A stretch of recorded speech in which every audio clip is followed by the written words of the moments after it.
साथ ले जाया जाता है ताकि वो घेरे में जाए।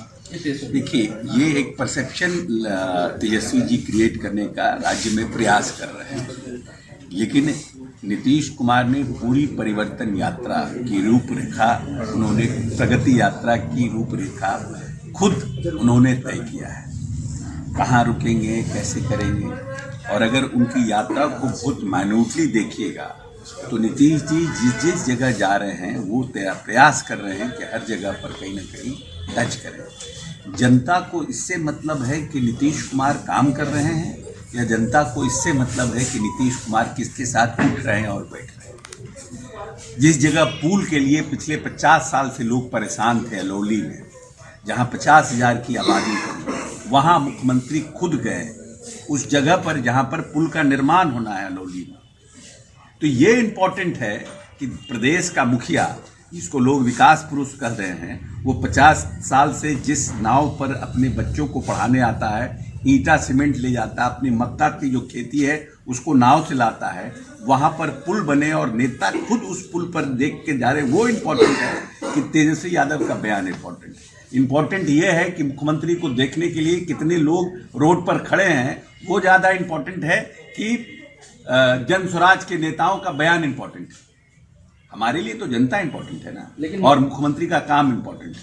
हम दूसरे के बयान से क्या फर्क पड़ता है? लेकिन मानसिक रूप से बीमार बता रहे हैं, वो मेडिकल बुलेटिन जारी कर रहे हैं। हाँ, तो उनका वो इतने ठंड में जिस तरह से डेस्परेट हो रहे हैं, उनका मानसिक इलाज होना चाहिए। उनको देखना चाहिए कि नीतीश कुमार जो काम कर रहे हैं, जो पुल का निर्माण कर रहे हैं, जो बाईपास का निर्माण कर रहे हैं, जो जा करके खगड़िया में अस्पताल दे रहे हैं, तो लोग, क्योंकि नीतीश कुमार के खिलाफ में एंटी इनकम्बेंसी दिख नहीं रही है, इस प्रगति यात्रा में पूर्ण तरह से लोग नीतीश जी के साथ पूरी तरह से सशक्त और मजबूत रूप से खड़े दिख रहे हैं। तो जो लोग विरोधी हैं, वो उनके पास कोई रास्ता बच नहीं रहा है। तो नीतीश जी के बाद नीतीश जी के हेल्थ के बारे में, is it relevant? How Nitish ji is going, every day is moving. जो हमारे जैसे जो 20 साल नीतीश जी से छोटा है, वो भी नीतीश जी जितना काम नहीं कर सकता है फिजिकली, अभी के समय में कोप अप नहीं कर सकते हैं। 5 बजे उठना और 8 बजे रात तक काम करना, ये किसके लिए संभव है?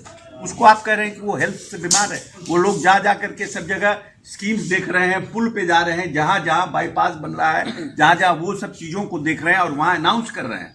जो पुराना खगड़िया में उन्होंने पूरे खगड़िया के चारों तरफ जो बांध है उसको कैसे चौड़ीकरण हो, उसमें सुलिस गेट कैसे लगे, उसका उन्होंने इंस्ट्रक्शन दिया, लोगों को निर्देश दिया कि यहाँ पर और बढ़ाइए, कि जो पानी अंदर आ जाता है खगड़िया में वो कैसे निकल सके। इन सब चीज़ों पर कह रहा है, तो उसके बारे में आप कह रहे हैं, आप उनके बारे में कह रहे हैं, और आप क्या कर रहे हैं?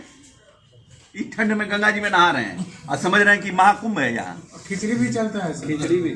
वही कह रहे हैं ना कि these people are irrelevant, public ने इनको रिजेक्ट कर दिया है। तो ये कुछ ना कुछ बयान दे करके प्रिंट मीडिया और आप लोगों का 24 घंटे का जो है उसमें बने रहना चाहते हैं। आप कह रहे हैं कि एंटी इनकम्बेंसी नीतीश कुमार की। ये देखिए, हर एक पॉलिटिकल पार्टी अलायंस में जब हम भी थे 15 में, तो हम भी चाहते थे कि हम ज़्यादा से ज़्यादा सीट जीतें, क्योंकि हमारे साथ जो वर्कर होते हैं उनका दबाव होता है, वो लोग का। लेकिन अंततः निर्णय होता है जब साथ सब कोई बैठते हैं, परिस्थितियाँ जो रहती है। डिमांड करना तो स्वाभाविक है, क्योंकि अगर डिमांड हम बात करेंगे इसको लेकर, अच्छी तो बात ही तो करना ही पड़ेगा ना, बात तो होगी ना।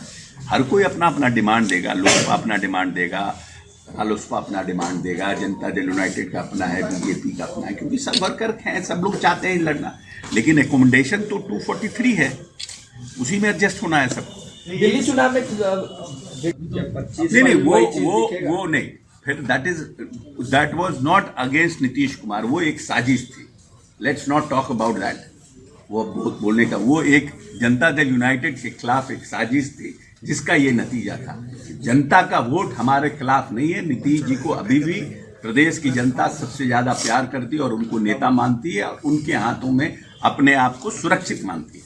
जीतन राम मांझी ने सीटेगी तभी बोले यार ऊपर कीजिए नीचे कीजिए, थोड़ा तो फिंगर है, थोड़ा ऊपर कीजिए थोड़ा। कल खुद गए थे माननीय नेता के साथ बेगूसराय, खगड़िया, और खगड़िया में जिस तरह का जनसैलाब रोड पर था माननीय नेता को देखने के लिए, अगर माननीय नेता अगर उस समय खगड़िया में अगर कोई पब्लिक मीटिंग करते तो लगभग 40-50 हजार की पब्लिक मीटिंग होती।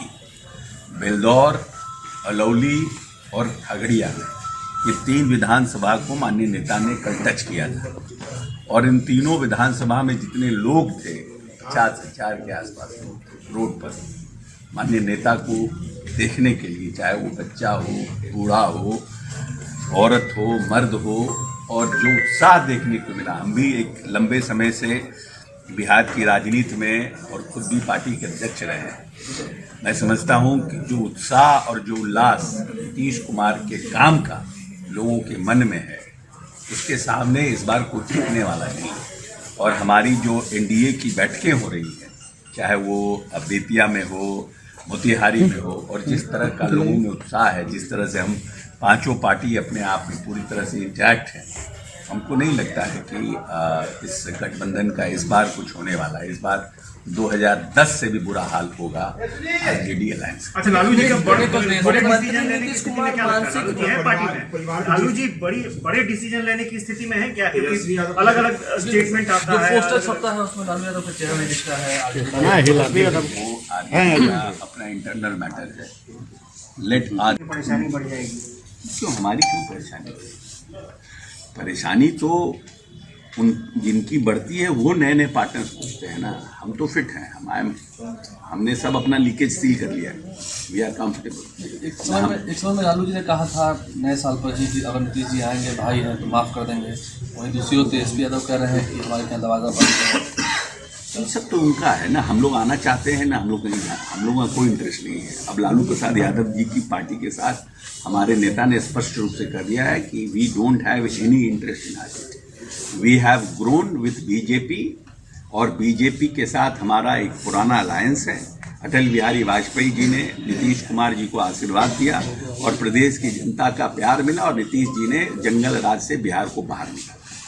जो बिहार कभी इस प्रदेश में लाठी घुमावन, तेल पिलावन, रैली के नाम से प्रसिद्ध था, आज वहां पर माननीय नेता प्रगति यात्रा के माध्यम से इस प्रदेश को आगे बढ़ाने का काम करे। जहां 7,000 से लेकर के 6,000 पर कैपिटा इनकम था, आज हमारे यहाँ पर कैपिटा इनकम जो है वो लगभग 5 गुना 7 गुना बढ़ गया। इस प्रदेश का जो बजट 24,000 करोड़ था, आज इस प्रदेश का बजट 2,80,000 करोड़ हो गया। तो हम एक डिफरेंट लीग में हैं। जो नीतीश कुमार के पहले जो परिस्थितियां थी, 118 नरसंहार का बिहार, पूरी तरह से जातीय उन्माद का बिहार, और आज हमारे यहाँ इन्वेस्टमेंट आ रहे हैं, आज हमारे यहाँ MOU साइन हो रहा है, आज हमारे यहाँ हम सबसे पूरी दुनिया में हिंदुस्तान सबसे तेज गति से आगे बढ़ रहा है, सबसे ज्यादा विकास दर से।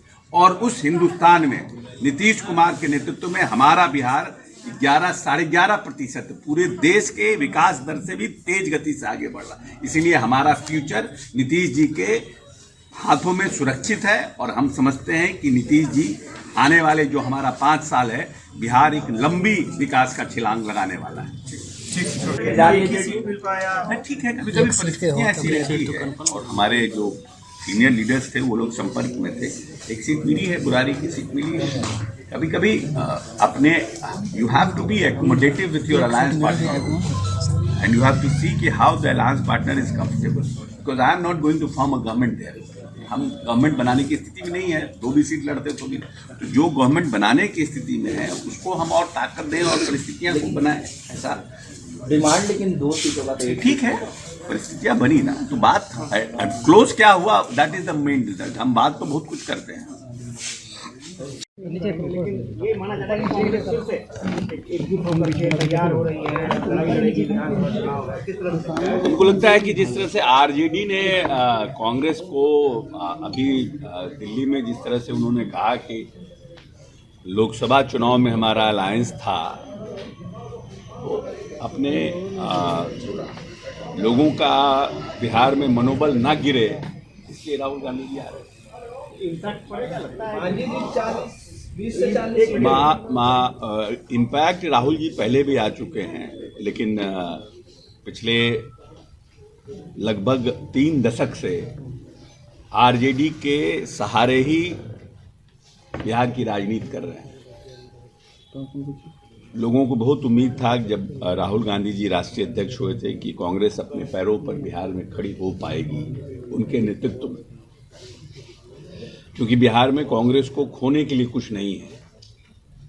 लेकिन फिर भी निर्णय ऐसा हुआ नहीं, और बिहार में जब तक कांग्रेस अपने पैरों पर नहीं खड़ी होगी, संघर्ष नहीं करेगी, तो पिछले आने वाले 50 वर्ष में लालू प्रसाद यादव कांग्रेस को यहाँ पनपने नहीं देंगे। आपको क्या लगता है उसके पीछे वजह यह है कि लालू यादव की ताकत उतनी है या कांग्रेस बढ़ना नहीं चाहती, या उनके ही लोग? कांग्रेस बढ़ना नहीं चाहती है, और किसी दूसरे के पड़ोसी पर डिपेंड होकर के आने वाले परिवार को आप छोड़ दीजिएगा, तब जब मालिक मर जाएगा तो दूसरे का बेटा कितना कैसे पालेगा, ऐसा क्या ठिकाना है? वही कांग्रेस के साथ लालू यादव कर रहे हैं। अमर उजाला जीवांजलि के सारथी की मदद लें और महाकुंभ में स्नान जरूर करें।